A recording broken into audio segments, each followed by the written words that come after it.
A paranormal investigator has died while showing off the infamous Annabelle doll, and now people are saying that she may be responsible. In July of 2025, paranormal investigator and veteran Dan Rivera was found dead in his Gettysburg, Pennsylvania hotel room. He was just 35 years old. Dan had been leading a ghost hunting event called Devils on the Run when he was found unresponsive by his girlfriend, who was also a part of the event. According to the report from the coroner, there were no signs of trauma or foul play, and Dan's cause of death was ruled as asphyxiation due to ethanol consumption. Basically, he got drunk and died, but there is more to the story. And before we tell you what, make sure you subscribe so you don't miss any updates.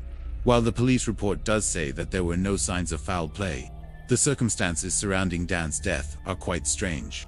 When officers entered the room, they found that the window was open and the screen was torn. The police believe that Dan may have climbed out of the window to take a cigarette break, since an empty pack of cigarettes was found in the room.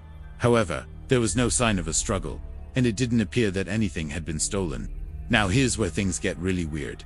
In addition to leading the ghost tour, Dan had also brought with him a number of paranormal investigation tools, including a camera, a voice recorder, and an EMF meter. All of these items were accounted for, except for one.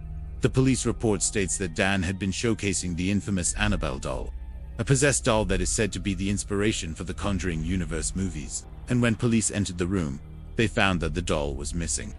Now, before you start losing your mind, let's take a step back and remember that this is just a story that has not yet been proven.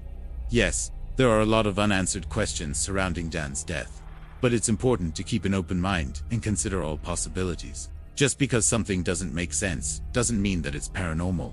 There are many instances of strange deaths that have been attributed to paranormal activity, when in reality, there was a perfectly reasonable explanation. That being said, if you do believe that Dan's death was caused by something more sinister, then maybe it's time to lay some ghosts to rest. What do you think? Let us know in the comments below. And don't forget to subscribe for more updates.